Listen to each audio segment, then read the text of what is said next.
ఏపీలోని కూటమి ప్రభుత్వం ఎట్టకేలకు దిగి వచ్చింది. ఏపీలో తమకు అన్యాయం జరుగుతుందని తెలంగాణ నేతలు తిరుగుబాటు చేయడంతో వెనక్కు తగ్గింది. తమ సిఫారసు లేఖలను టీటీడీ తిరస్కరించడంపై తెలంగాణ ప్రజాప్రతినిధులు మండిపడ్డారు.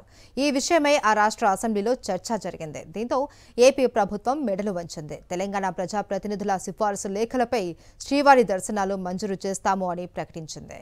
తిరుమల శ్రీవారి దర్శనానికి నిత్యం తెలంగాణ నుంచి భారీ సంఖ్యలో భక్తులు వస్తూ ఉంటారు. రాష్ట్ర విభజన తర్వాత కూడా తిరుమలలో దర్శనం విషయంలో తెలంగాణ ప్రజాప్రతినిధుల సిఫార్సు లేఖలపై ఎలాంటి మార్పులు లేవు. అయితే ఏపీలో కొత్త ప్రభుత్వం ఏర్పడిన తర్వాత టీటీడీ అధికారులు వారి సిఫార్సు లేఖల్ని తిరస్కరిస్తున్నారు. దీంతో తిరుమల విషయంలో తమకు అన్యాయం జరుగుతోందని తెలంగాణ ప్రజాప్రతినిధులు కొంతకాలంగా ఆరోపిస్తున్నారు. తిరుమల వెంకటేశ్వర స్వామితో 100 ఏళ్లుగా తమకు విడదీయరాని ఆధ్యాత్మిక బంధం ఉందని అంటున్నారు. కొంతకాలంగా తిరుమల కొండపై శ్రీవారి దర్శనాల్లో తమకు ప్రాధాన్యం దక్కడం లేదని తెలంగాణకు చెందిన ప్రజాప్రతినిధులు అసహనం వ్యక్తం చేస్తున్నారు. ఇటీవల తిరుమలకు వచ్చిన పలువురు నేతలు ఈ విషయమై మీడియా ముందు అసంతృప్తి వ్యక్తం చేశారు. తెలంగాణ నుంచి నిత్యం వేల సంఖ్యలో భక్తులు తిరుమలకు వస్తున్నారని, ఈ సంఖ్య ఏటా పెరుగుతూనే ఉంది కాబట్టి ఏపీ ప్రభుత్వం ఈ విషయంలో స్పందించి తమకు ప్రాధాన్యం కల్పించాలని డిమాండ్ చేశారు. లేని పక్షంలో తెలంగాణలో ఉన్న ఏపీకి చెందిన వారి పరిశ్రమలు, వ్యాపారాలపై ఉక్కుపాద మోపుతామని హెచ్చరించారు.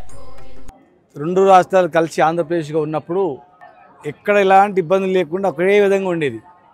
కానీ ఈరోజు ఇక్కడ పరిస్థితి చూస్తుంటే తెలంగాణ సామాన్య ప్రజలకు కానీ, తెలంగాణ రాజకీయ నాయకులకు కానీ, తెలంగాణ సంబంధించినటువంటి వ్యాపారవేత్తలకు కానీ ఇక్కడ కొంత డిఫరెన్సెస్ అనేది కనిపిస్తూ ఉంది. రూమ్స్ అడిగితే పట్టించుకునే వాళ్ళు లేరు. దర్శనం కాడ చాలా ఇబ్బంది పడతాం. సరి చేసుకోకపోతే అక్కడ హైదరాబాద్లో కూడా ఇబ్బంది వస్తుంది.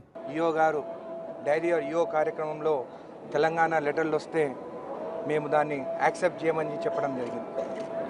ఇదే చంద్రబాబు నాయుడు గారిని ఒకటే అడుగుదాం అనుకుంటున్నాం. మీరు విభజన అప్పుడు నా 2 కన్నులు, తెలంగాణ ఒక కన్ను, ఆంధ్ర ఒక కన్ను అని చెప్పడం జరిగింది. ఈరోజు చంద్రబాబు నాయుడు గారిని ఒకటే అడుగుతున్నాం, మళ్ళీ ఒక కన్నుని తీసేసినారా, పొడుచుకున్నారా?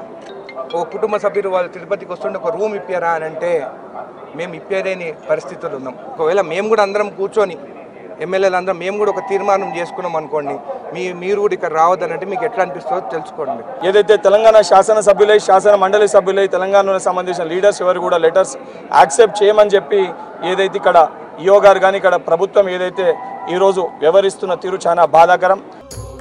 తెలంగాణ నేతల ఆందోళనలకు ఏపీ ప్రభుత్వం దిగొచ్చింది. ఆ రాష్ట్ర ఎమ్మెల్యేలు, ఎంపీలు, ఎమ్మెల్సీల సిఫార్సు లేఖల్ని అనుమతించేందుకు సీఎం చంద్రబాబు అంగీకరించారని టీటీడీ చైర్మన్ బీఆర్ నాయుడు తెలిపారు. సోమవారం సీఎంతో సమావేశమైన ఆయన తెలంగాణ ప్రజాప్రతినిధుల సిఫార్సు లేఖలకు దర్శనాలు కేటాయించేందుకు నిర్ణయం తీసుకున్నారు. వారానికి 2 బ్రేక్ దర్శనాలు, మరో 2 300 రూపాయల ప్రత్యేక ప్రవేశ దర్శనాలకు సంబంధించిన లేఖలు అనుమతించేందుకు అంగీకరించారు. ఒక లేఖపై 6 భక్తుల్ని దర్శనానికి సిఫార్సు చేసే అవకాశం ఉంది.